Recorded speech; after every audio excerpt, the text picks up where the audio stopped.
It had been one of those weeks that never seemed to end. Long days, sleepless nights, and the constant hum of exhaustion that clung to me no matter what I did. Work had swallowed up nearly every moment of my life, leaving me drained and disconnected. Even the weekends offered no relief, just errands, chores, and the empty promise of rest that never came. Jessica, my wife, had been distant lately. I told myself it was stress, that she just needed space, but in the quiet moments I could feel the truth pressing on me. Something between us had changed. Still, I'd been looking forward to tonight.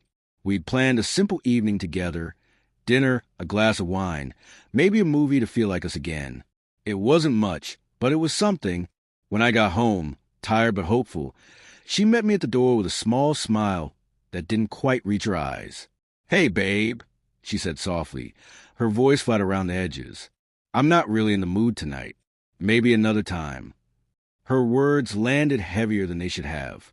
I tried to hide the sting behind an easy shrug. "No problem," I said, dropping my keys on the counter, pretending not to care.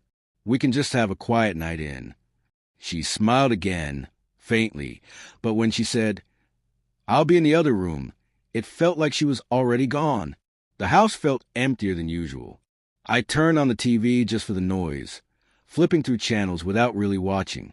The silence pressed against me, thick and uncomfortable. Then I heard footsteps. When I looked up, Kelly stood in the doorway, Jessica's twin sister. Kelly had always been the opposite of Jessica in all the ways that stood out. She was bold where Jessica was careful, spontaneous where Jessica liked order. She had a lightness to her, a magnetic energy that filled a room.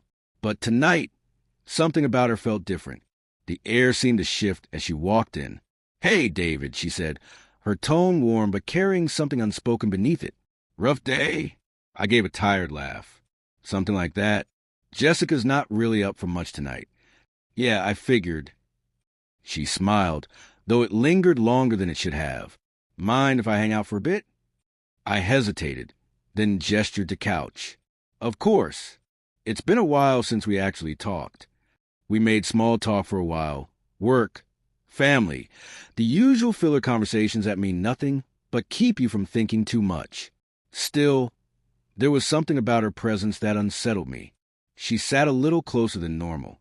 Her voice had dropped just slightly, softer, more deliberate. Then, somewhere between the laughter and the silence, her tone changed.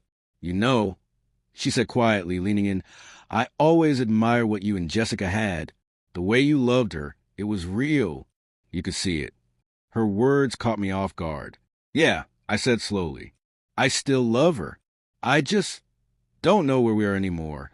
Kelly nodded, her eyes searching mine. "Relationships change.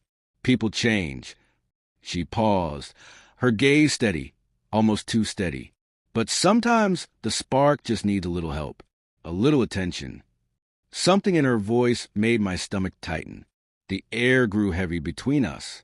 "Kelly," I started, unsure what to say. "Are you?" She smiled, but it wasn't her usual teasing grin. "I'm just saying, David, maybe it's time to stop waiting for things to get better on their own." Before I could respond, a voice came from behind us. "What are you two talking about?" Jessica stood in the doorway. Her expression was unreadable. No anger, no jealousy, just calm observation. Kelly didn't flinch. "Just keeping David company," she said lightly. "That's okay, right?" Jessica didn't answer. She just stood there for a moment, then turned and walked back into the other room, without another word. The silence that followed was suffocating. I stared at the empty doorway, my mind spinning, until I felt Kelly's eyes on me again. When I met her gaze, there was nothing sisterly about it. "I think you should take a chance," she whispered, leaning closer. "You deserve to feel wanted." My heart pounded. I could feel the line between right and wrong blurring by the second.